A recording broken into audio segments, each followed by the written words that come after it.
Bonjour à tous, bonjour à toutes et bienvenue sur la chaîne Happy Prof.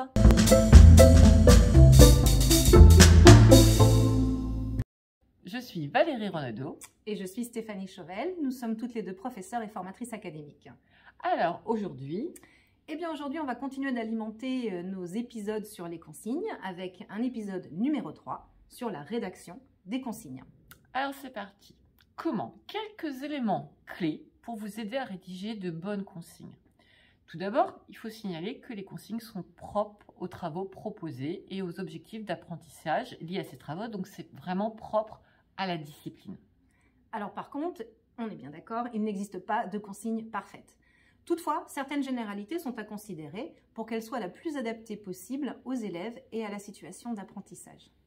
Alors, quelques questions à se poser avant la rédaction des consignes. Tout d'abord, quel est l'objectif sous-jacent à la tâche que je propose? C'est-à-dire, quelles sont les connaissances antérieures des élèves par rapport à la tâche qu'il aurait demandée? Alors, une autre question qu'il faut absolument se poser, c'est la compréhension de la consigne fait-elle partie de la tâche? C'est-à-dire, est-ce que ça fait un objectif en lui-même? C'est ça.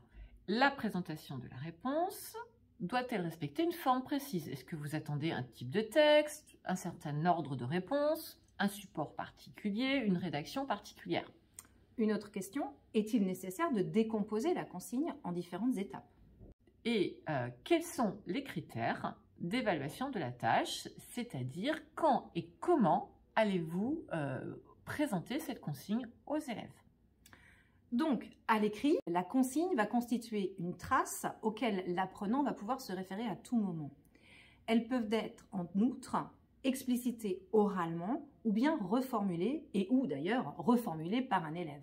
L'oral est quant à lui plus fugace, évidemment. Cette forme peut laisser place aux oublis et à l'interprétation.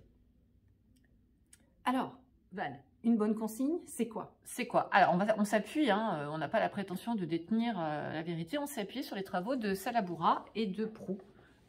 Donc, une bonne consigne, elle est formulée à différents temps, ou différents modes, à l'impératif, faites, à l'indicatif présent, vous faites, ou je fais, et au futur, vous ferez ou je ferai. La consigne peut aussi être formulée sous forme de questions. Quelles sont les trois idées principales de ce texte, par exemple? Alors, une bonne consigne va également être claire et précise afin de mettre l'élève en confiance et de favoriser sa réussite.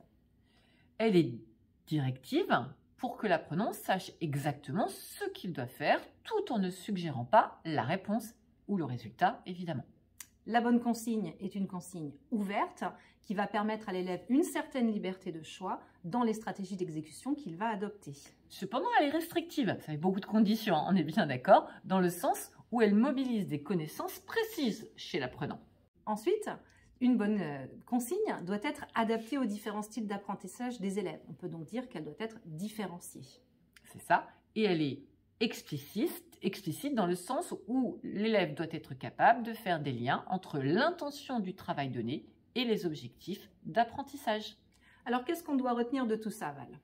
Éviter les informations superflues tout en s'assurant que l'essentiel est présenté. Alors, des verbes tels que décrire, comparer, analyser ou des formulations telles que pensez-vous vont être très abstraits pour les élèves. Leur utilisation est donc à éviter au possible, ou bien il faut les expliquer clairement aux élèves sans considérer qu'ils sont supposés connaître la signification de tous les termes employés dans les consignes. Il peut être très utile de faire lire les consignes par un collègue. Quand on débute dans le métier, c'est pas mal, et de lui demander des suggestions d'amélioration, voire même de faire lire à un novice en fait. Tout à fait. Alors, autre chose que l'on doit retenir, c'est de présenter les consignes donc à l'écrit et à l'oral si possible. Idéalement, il serait bon de prévoir 3 façons de communiquer les consignes, par exemple en les projetant sur un écran, en les reformulant ensuite oralement ou en demandant à un élève de les reformuler, et en offrant à l'élève un support ou consigner tout simplement ses réponses. Évitez de donner les consignes à la hâte à la fin du cours. Et clarifier pour tout le monde s'il y a lieu. Il faut être attentif aux indices d'incompréhension de la part des élèves, par exemple des questions récurrentes de clarification, une hésitation généralisée à se mettre en action, etc. On sent bien quand nos élèves n'ont pas compris la consigne.